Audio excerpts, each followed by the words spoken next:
잘 아시는 이야기입니다. 창과 방패를 파는 것입니다. 한 사람이 장이 열렸을 그때에 장터에서 창도 그리고 방패도 같이 파는 것입니다. 손님들이 와서 물어봅니다. 이 창이 얼마나 강한 것을 뚫을 수 있겠습니까? 그때 그 장사꾼은 어떻게 대답하겠습니까? 이 창은 너무너무 강하기 때문에 이 세상에 뚫지 못할 것이 하나도 없습니다. 그 어떤 것이라도 이 창은 다 뚫는 창입니다 라고 선전합니다. 그러면 또 옆에 있는 손님이 물어봅니다. 그러면 이 방패는 도대체 얼만큼 막을 수 있습니까? 그렇게 하면 또 장사꾼은 금방 그저 아무 거리낌 없이 이 방패는 이 세상에 그 어떤 날카로운 무기도 다 막을 수 있습니다. 세상에 아무리 강한 창이 온다고 할지라도 이 방패로는 다 막을 수 있습니다. 이렇게 대답합니다. 그래서 우리가 잘 아는 것처럼 여기서 창을 나타내는 한자어 모, 그리고 방패를 나타내는 한자어 순, 이 말로서 모순이라고 하는 것이 생겨졌습니다. 그래서 모순이라는 말은 앞과 뒤가 맞지 않는 것을 말하는 것이죠. 우리가 살아가는 이 세상에는 안타깝게도 이 모순이라고 하는 것이 언제나 존재합니다. 우리 신앙생활에도 앞과 뒤가 맞지 않는 모순이 정말 많은 것 같습니다. 또 성경에 나오는 이야기 가운데 피리를 불어도 춤추지 않고 애곡을 하여도 울지 않는 정말 모순의 세상, 무감각하고 무정한 그런 세상을 저와 여러분이 사는 거 아닌가 그런 생각을 해봅니다. 사람들이 영화나 또는 드라마를 보면서는 눈물을 흘리고 박수를 치고 막 기뻐하고 춤을 추면 따라하고 그렇게 삽니다. 그런데 이 세상에서 벌어지는 그런 일들을 보고는 나하고 아무 상관이 없다라고 생각해서 그러는지 모르겠지만 울어도 울지 않고 웃어도 웃지 않습니다. 여러분, 이렇게 드라마를 보고 쇼를 보고 또는 영화를 보고는 그렇게 심각하게 눈물을 흘리고 그렇게 심각하게 힘을 얻고 좋아하면서도 우리에게 정작 하나님의 말씀이 들려질 때에 정작 주님께서 우리에게 주시는 귀한 말씀 앞에서는 그 어떤 반응도 하지 않는 그야말로 무정한 세상, 무감각한 세상을 저와 여러분이 사는 것이다 그 말입니다. 아무리 피리를 불어도 너는 불어라, 나는 아무 상관이 없다. 아무리 애곡을 해도 너 혼자 슬퍼해라, 나하고는 아무 상관이 없다.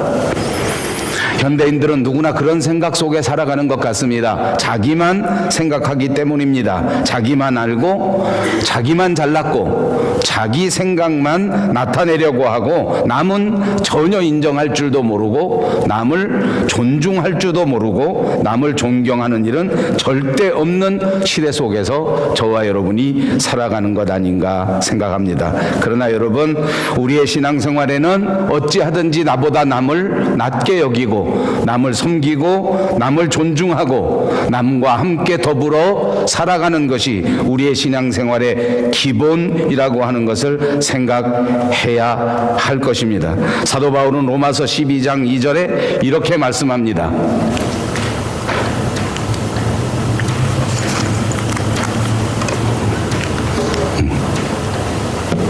다 같이 읽겠습니다. 너희는 이 세대를 본받지 말고 오직 마음을 새롭게 함으로 변화를 받아 하나님의 선하시고 기뻐하시고 온전하신 뜻이 무엇인지 분별하도록 하라. 아멘. 이렇게 말씀했습니다. 하나님의 뜻을 분별하게 되면 시대를 거스리고 세대에 휩쓸리지 않고 이 세상의 어두운 세력에 말려들지 않는 진정한 그리스도인으로 살아갈 수 있게 될 줄로 믿습니다. 그래서 옆에 있는 분들과 인사합니다. 분별하시기를 바랍니다.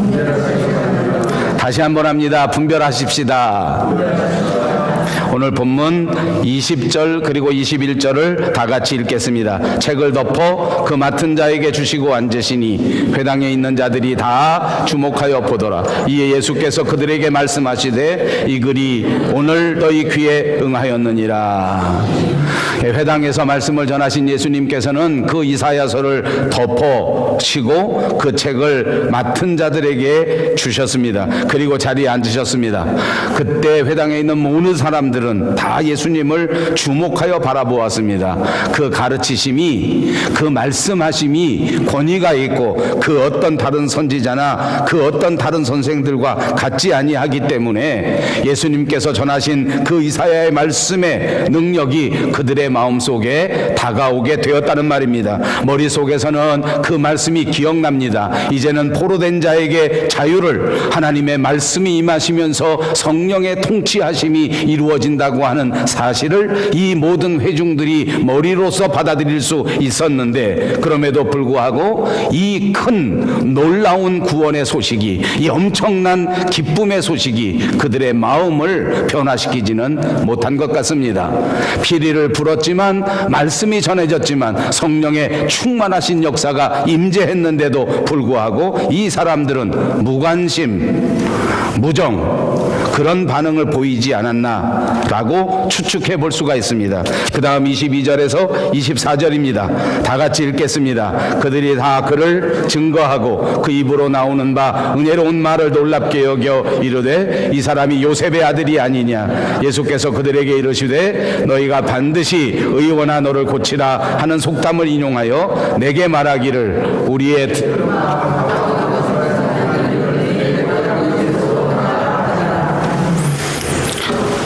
또 이르시되 내가 진실로 너에게 이르노니 선지자가 고향에서 환영을 받는 자가 없느니라. 예수님께서는 사역을 시작하시면서 특별히 자기 고향 나사렛 그 동네, 그리고 그 동네에 살던 그 모든 사람들을 마음속에 떠올리셨던 것 같습니다. 그래서 예수님께서는 그 공생애를 시작할 때 처음으로 나사렛을 선택하시고 그 나사렛에 가서 복음을 전하셨던 것입니다. 그 백성들을 구원하시고 그 나사렛 사람들에게 참다운 자유, 영혼의 생명을 나누어 주고자 하는 마음이 많았단 말입니다.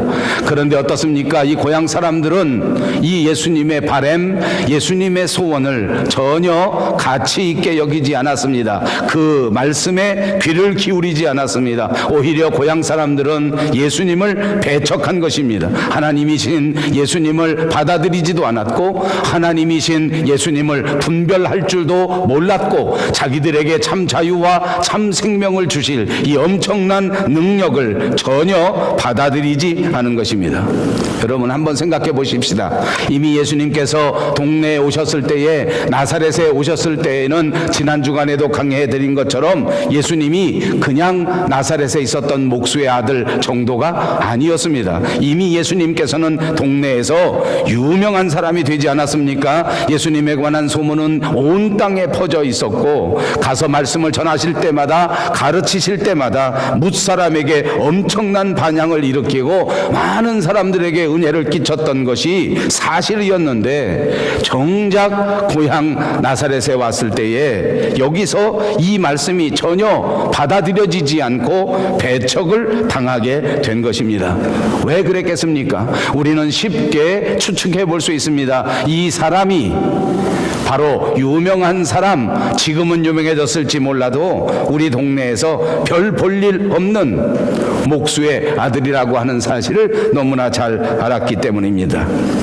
뚜렷한 학벌도 없었습니다. 존중할 만한 그 어떤 조건도 없었습니다. 그가 태어난 가정이 권세가 있는 가정도 아니었습니다. 집안도 학력도 배경도 그 어떤 것도 이 사람들에게 눈에 들어오는 것이 없었기 때문에, 아니 거꾸로 이런 평범한 가정 환경, 외모가 예수님의 말씀의 권위를 받아들이지 못하게 하는 방해 요인이 되지 않았는가, 이렇게 추측해 볼 수 있습니다.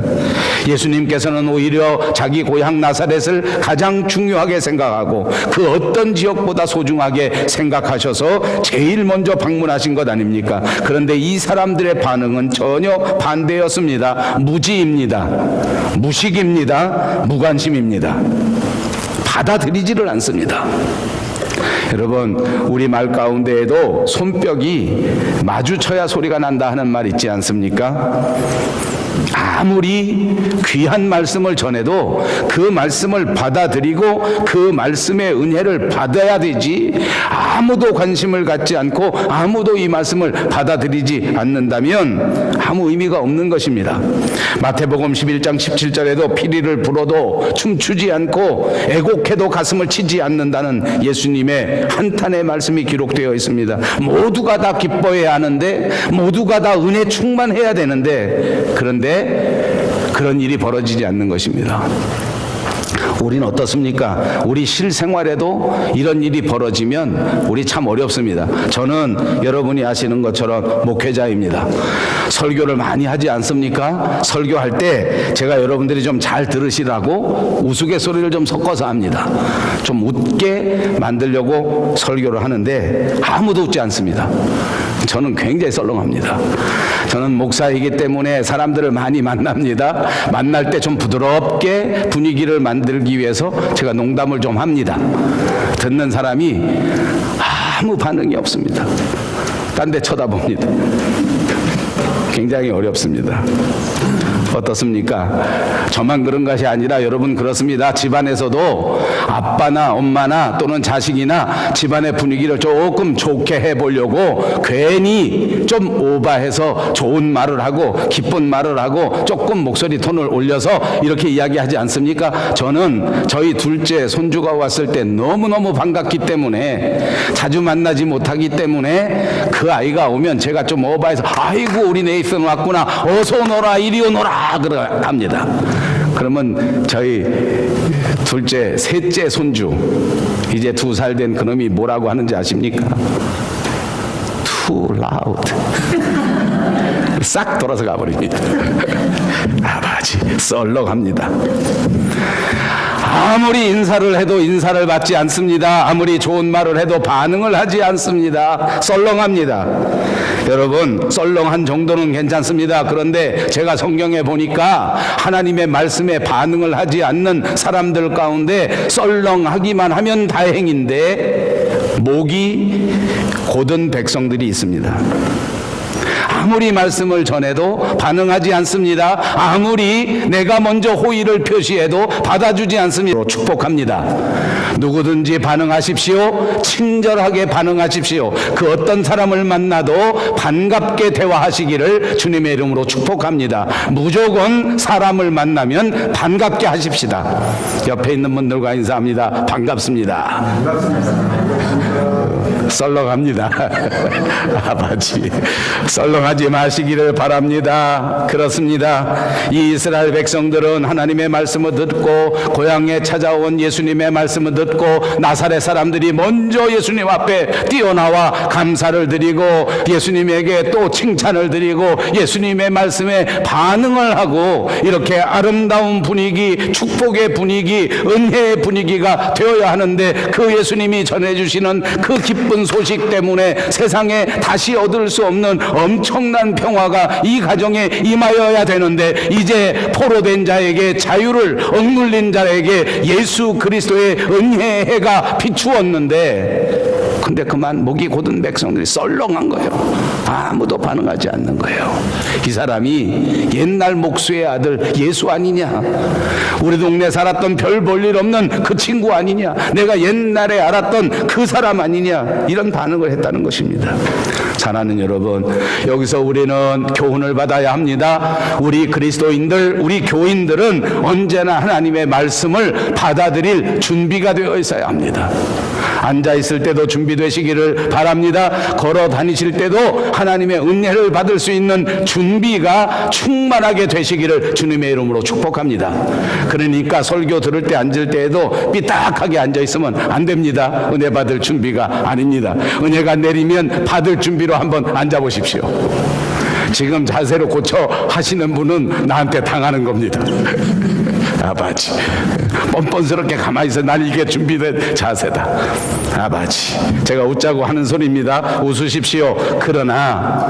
그러나 우리가 말씀을 받을 때 말씀을 받을 그릇으로서의 준비가 되어야 합니다. 겉에 나타나는 앉은 자세를 말하는 것이 아니지 않습니까? 제가 그냥 앉아있는 태도를 말하는 것이 아니지 않습니까? 우리 마음에, 우리 영혼에, 우리의 생활 속에서 예수님의 말씀을 받아들일 수 있는 준비, 하나님의 은혜를 받아들일 수 있는 준비, 하나님의 구원을 받아들일 수 있는 삶의 준비가 꼭 이루어지시기를 주님의 이름으로 축복합니다.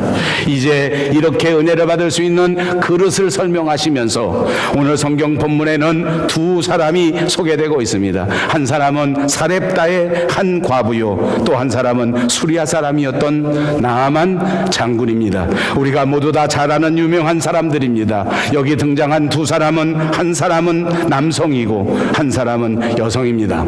그 차이만 있는 것이 아닙니다. 수리아의 사렙다 과부는 너무너무 가난해서 정말로 쪼들리게 가난한 여자였습니다. 먹을 것이 없어 이제는 가지고 있는 모든 양식을 오늘 자기와 자기 가족들이 먹고 나면 이제는 굶어 죽을 수밖에 없는, 가난해도 너무나 가난한 여자 아닙니까? 그러나 또 한 사람 나아만은 말 그대로 장군입니다. 엄청난 명예를 가진 사람이요, 엄청난 지위를 가진 사람이요, 요즘으로 따지면 돈이 굉장히 많은 사람이라고 하는 차이가 있습니다. 그런데 오늘 이 사렙다의 한 과부와 나아만은 남자요, 여자요, 또한 가난한 사람이요, 부자요, 권세를 가진 사람이요, 그렇지 못한 사람이라는 차이도 있지만 이 두 사람이 똑같이 하나님의 은혜를 받았다는 공통점을 가진 것입니다. 지금 예수님께서 이 두 사람을 우리에게 소개해 주는 이유는 고향 나사렛 사람들로 하여금 확실하게 깨우쳐 주기 위한 마음을 가지셨기 때문입니다. 저는 오늘 설교를 전할 때에 저도 이 대목을 통해서 우리들에게 정말 깊은 울림이 있기를 간절히 바랍니다. 우리 모두가 이 두 사람의 예를 받아보면서 또 거기 있는 나사렛 사람들, 목이 곧은 사람들의 모습을 상상하면서 우리 모두가 다 하나님이 우리에게 깨우쳐 주시고자 하는 참다운 의미를 깨우칠 수 있는 은혜의 시간이 꼭 되시기를 바랍니다. 25절과 26절입니다. 내가 참으로 너희에게 이르노니 엘리야 시대에 하늘이 3년 6개월간 닫히어 온 땅에 큰 흉년이 들었을 때에 이스라엘에 많은 과부가 있었으되 엘리야가 그중 한 사람에게도 보내심을 받지 않고 오직 시돈 땅에 있는 사렙다의 한 과부에게 뿐이었으며, 사렙다의 한 과부의 이야기입니다. 이 이야기를 하기 위해서는 옛날 엘리야의 시대로 거슬러 올라가는 것입니다. 그때 3년 반 동안 비가 내리지 않았습니다. 극심한 흉년입니다. 여러분, 옛날 시대에 비가 3년 반 동안 오지 않았다는 것은 오늘날 우리 대한민국에 있었던 IMF 시대의 경제공황 시대랑 비슷한 것 아니겠습니까? 먹을 것이 없고 일할 곳이 없고 모든 사람들이 가난이 극한 상황에 빠져가는 것을 말하는 것입니다. 성경학자들은 이 엘리야 시대의 3년 반 환란이야말로 이 시대의 마지막 때, 예수 그리스도의 재림의 때에 있을 진짜 환란을 우리에게 가르쳐주는 상징적인 사건이라고 해석하는 학자들이 많습니다. 이 말은 무슨 말입니까? 정말 힘들고 고통스러운 시대란 말입니다. 자, 이때는 모든 사람들이 가난에 빠집니다. 이때는 모든 사람들이 기본적으로 먹을 것이 없습니다. 옛날에는 이런 상황에 빠지게 되면 수없이 많은 사람들이 굶어 죽습니다. 그러므로 이 이스라엘 사람들 모두가 다 이 3년 반 이 어려운 환란의 시기에 모두가 다 고통스러웠을 것입니다.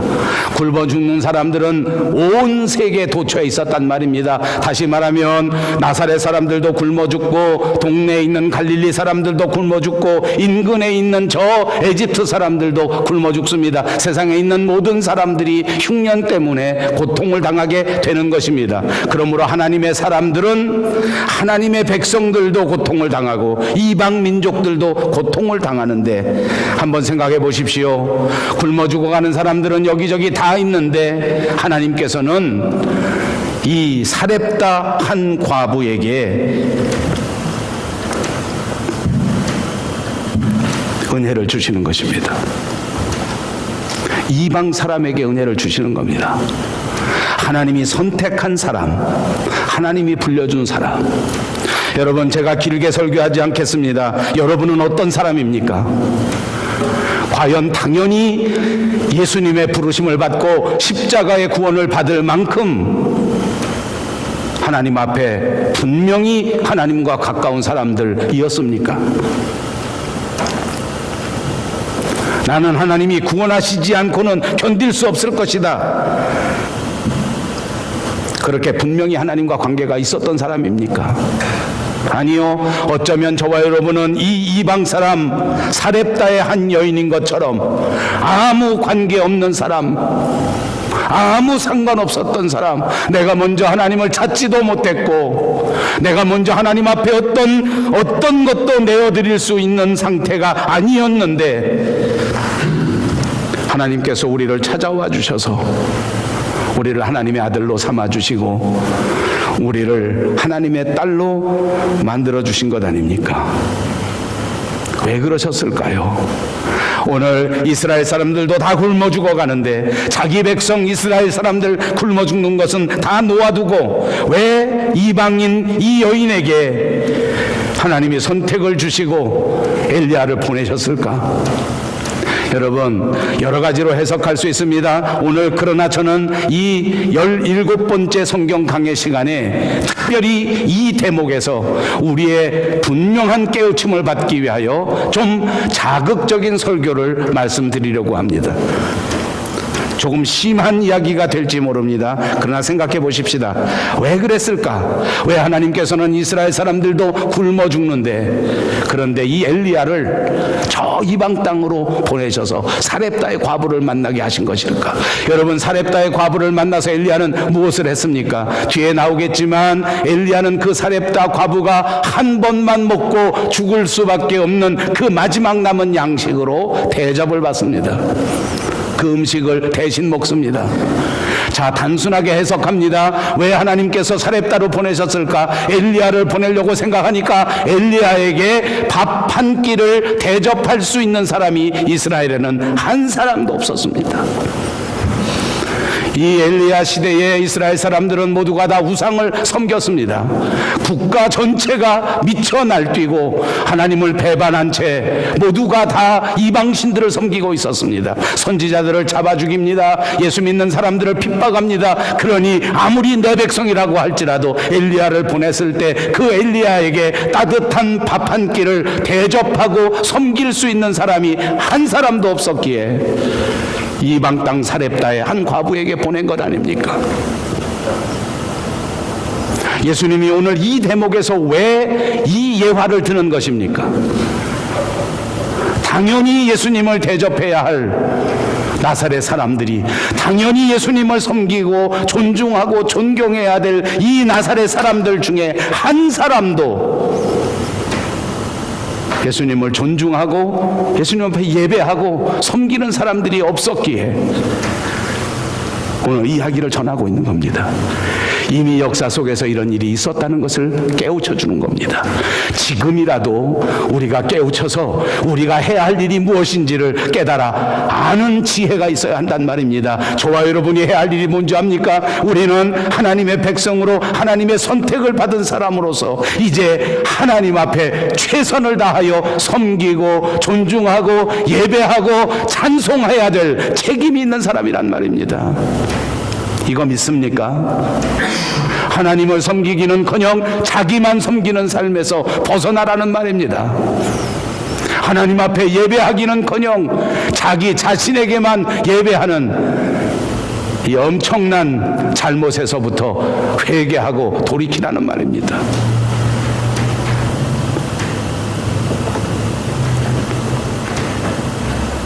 사르밧 과부는 먹고 죽을 수밖에 없는 마지막 양식을 엘리야를 위하여 아낌없이 바쳤습니다.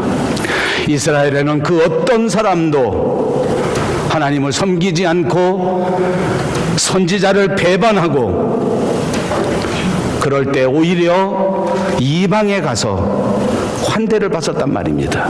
이것이 오늘 사르밧 과부 이야기입니다. 두 번째 사람은 누구입니까? 나아만 장군입니다. 27절에 나옵니다. 또 읽어보십시다. 또 선지자 엘리사 때에 이스라엘에 많은 나병 환자가 있었으되 그 중에 한 사람도 깨끗함을 얻지 못하고 오직 수리아 사람 나아만 뿐이었느니라. 아람의 군대 장관 나아만입니다.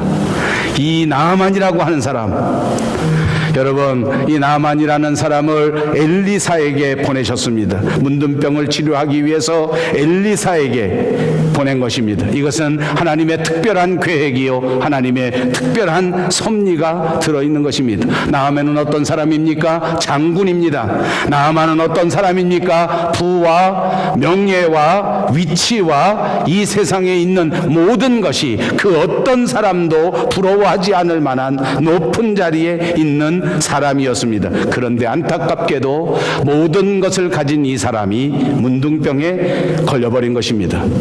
자신의 문둥병을 고치기 위해서 수없이 많은 노력을 경주하였습니다. 많은 병원에 다녔습니다. 많은 방법을 써보았습니다. 그러나 아무 소용이 없었습니다. 그런데 이스라엘에서 잡혀온 한 어린 계집 종에게 이 엘리사 선지자의 이야기를 듣게 된 것입니다.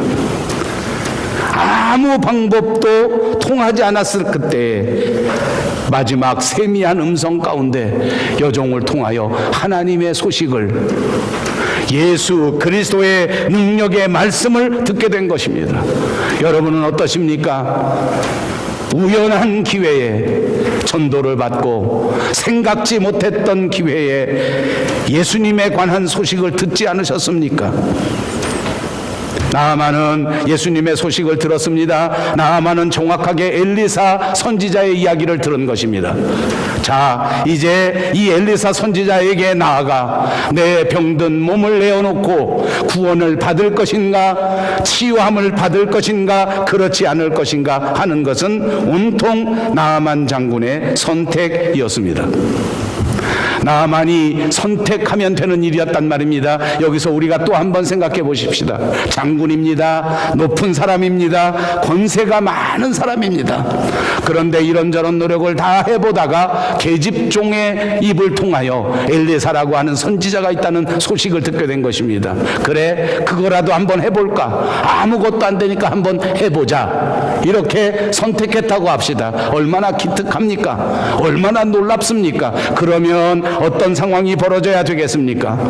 이제 계집종이 얼른 뛰어가서 엘리사를 데려오고, 엘리사는 그저 높은 사람이 부르니까 헐레벌떡 쫓아와서 온든 호들갑을 떨면서 모든 편의를 제공하고 모든 환경을 조성해서 이 나아만 장군을 고치는데 최선을 다해야 되지 않겠습니까? 그런 일은 전혀 생기지 않았습니다.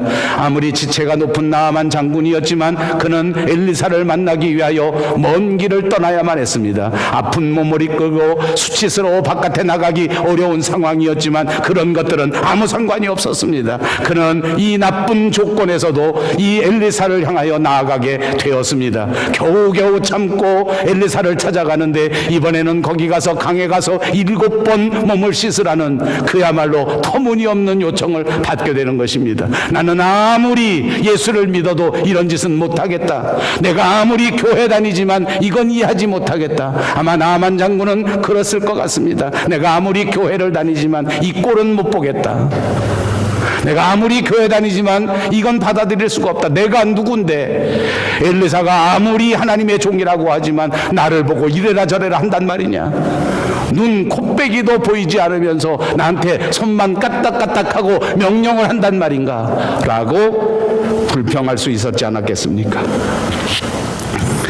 그런데 어떻게 됩니까? 하나님은 이 엘리사와 이 나아만 장군의 이야기를 통해서 이스라엘 백성들, 나사렛 사람들이 똑똑히 보라고 이 이야기를 전해줍니다.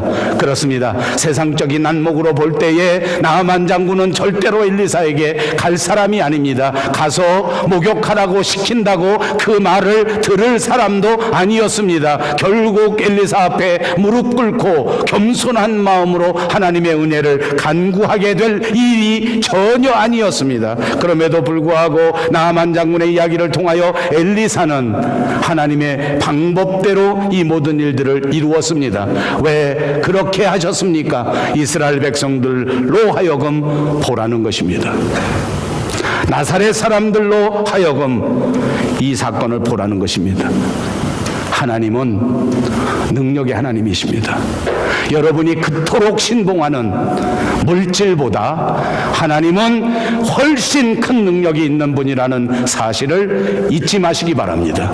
여러분이 그토록 부러워하는 세상의 모든 권세와 세상의 모든 권위와 세상의 모든 건강과 세상의 모든 세상 것들보다 하나님은 훨씬 더 높은 능력의 하나님이라고 하는 사실을 잊지 마시기를 바랍니다. 이렇게 위대한 하나님을 이스라엘 사람들이 배척해버린 것입니다. 이토록 놀라운 하나님을 우리들이 귀하게 여기지 못한 것입니다.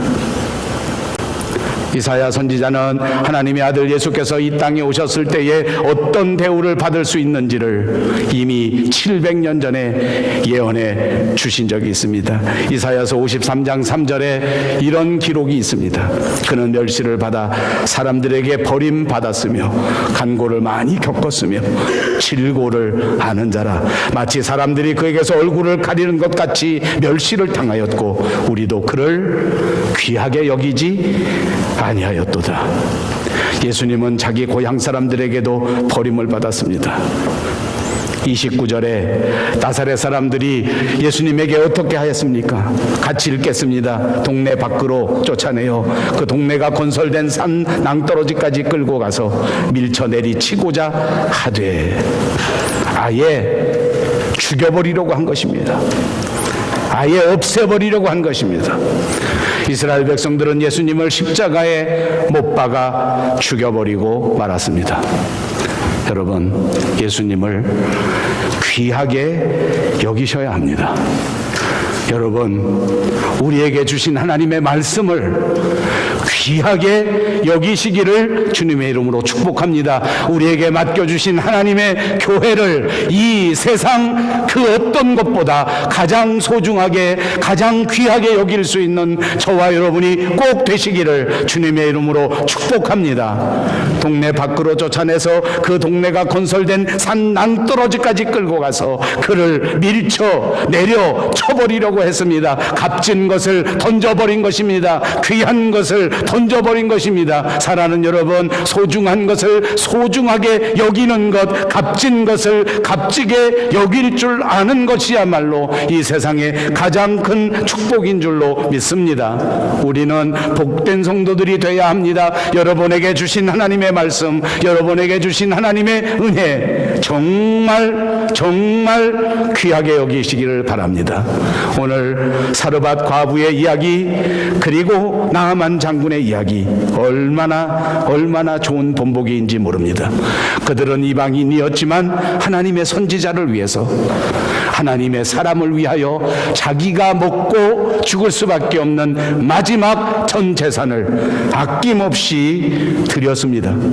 자기의 병을 고치기 위하여 불평하지 않고 하나님의 사람 엘리사 선지자가 시키는 그대로 그 먼 곳까지 찾아가고 그런저런 이해할 수 없는 모든 것들을 그대로 순종하였습니다. 그러자 나아만 장군에게 기적이 임한 것 아닙니까? 여러분, 우리는 어떻습니까? 우리도 똑같습니다. 사르밧 여인처럼 하나님 앞에 우리의 모든 것을 드려 희생할 줄 아는 성도들이 되시기 바랍니다. 나아만 장군처럼 이 세상에 어떤 상황이 벌어진다 할지라도 하나님이 내게 어떤 이해할 수 없는 것을 요구한다고 할지라도 아멘 순종함으로 충성으로 받아들여서 반드시 하나님 앞에 열심히 여러분의 사명을 감당함으로 이 세상에 큰 구원에 동참하는 여러분들 꼭 되시고 하나님이 주시고자 하는 그 십자가의 놀라운 축복을 마음껏 받아 누릴 수 있는 여러분 그리고 우리 밴쿠버 용성교회가 꼭 되시기를